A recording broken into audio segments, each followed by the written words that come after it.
Nasim, good to see you. Welcome to the show. Thank you for having me. You know, it's exciting because I feel like, season one, you're always kind of like you've never played this character before and everything. So, like, for a season two, I'm just wondering what that was like for you specifically. Like, do you feel kind of more comfortable with this character? Are you still learning about Chad? Like, I'm just curious about that because that's what I find interesting.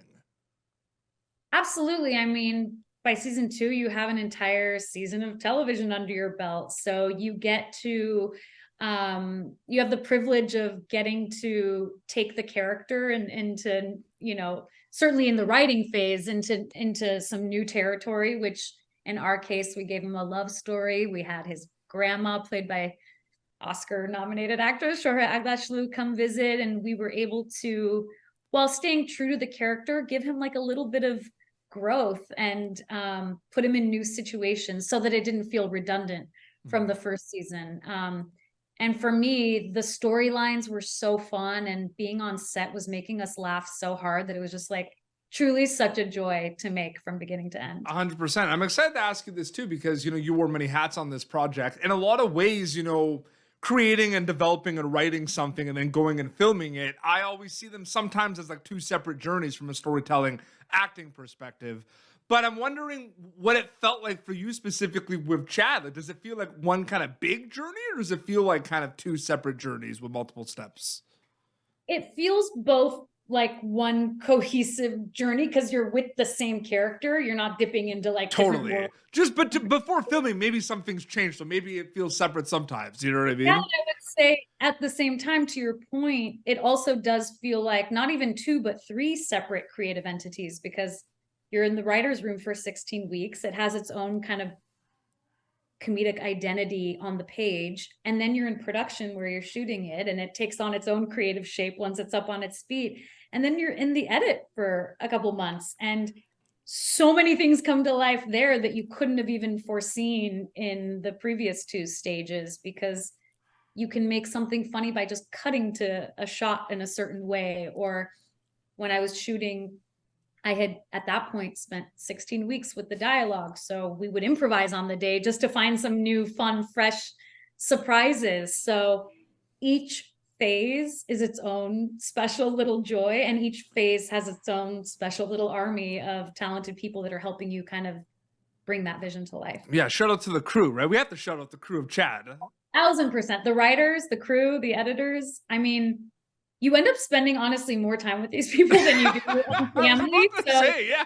it's so awesome when they're as talented and kind and amazing as I was lucky enough to experience. Like, I would work with all of them a million times over. One of my favorite things about this show, Nasim, is with the coming of age, but also the kind of goofball, chaotic kind of environment that Chad's always in. You know what I mean? And I'm just wondering, like, are you conscious of audience members watching Chad when you're making it, or does that kind of happen afterwards?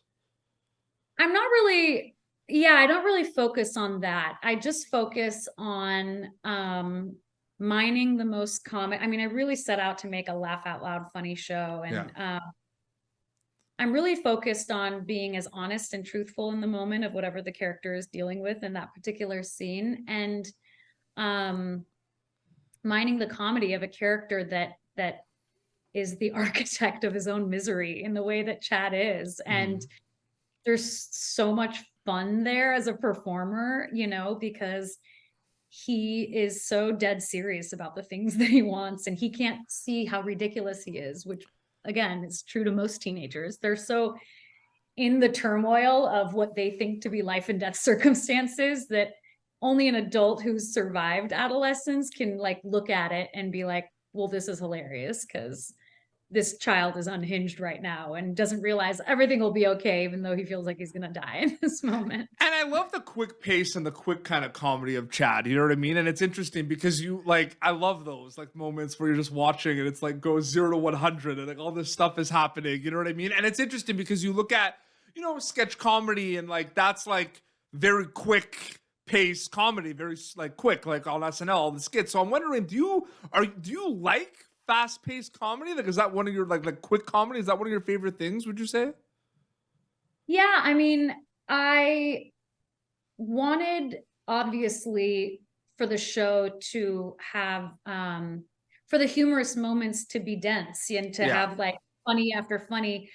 I don't necessarily write the kind of comedy that's super like set up punchlines. Sometimes it's more like it lives a little more in nuance, but yeah, I wanted it to be a true hard comedy. That being said,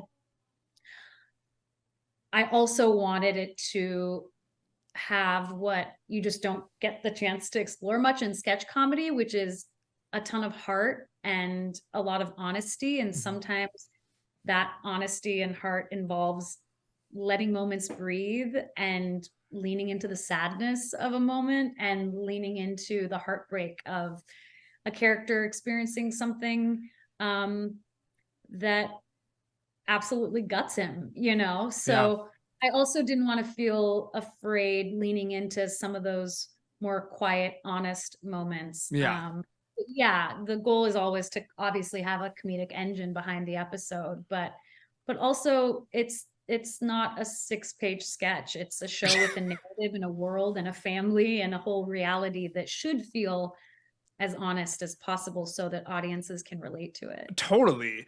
And you know, I think one of the best things about being a storyteller, I think you'll agree with this, is like diving into all these different worlds, right? Like that's one of the coolest things about it. And I'm wondering, like, are your storytelling journeys, like, do they kind of complement each other in a way, or are they kind of separate journeys? Like, do you take like things you learn on SNL to Chad, or like are they completely separate? Like, I'm just curious about that. Well, creating a half-hour comedy that, you know, is a narrative the way Chad is obviously, in even just logistical terms, so different than putting on a sketch comedy show that's 100%, yes. Yeah.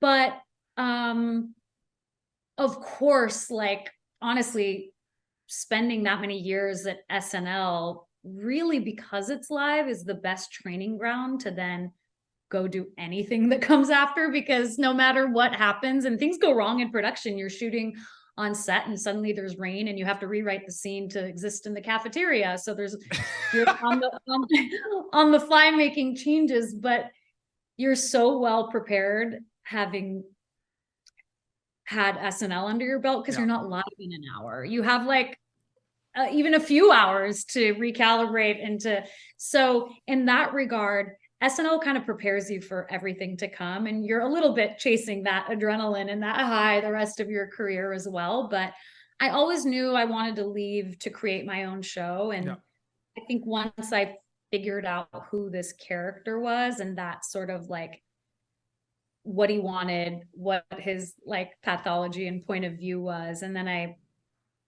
figured out who the characters around him were. It was just so fun to play, and the stories came because we all understood who was at the center of the show. Absolutely. And it's great, and I'm so happy.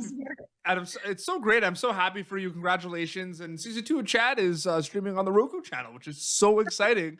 For free, absolutely. Pay for another subscription. Nasim, it was so great chatting with you. Thank you so much for your time. Really appreciate it. Thank you so much. Thanks for having me. Thank you for tuning in to Popternative. Make sure to check out our past episodes of Popternative on YouTube.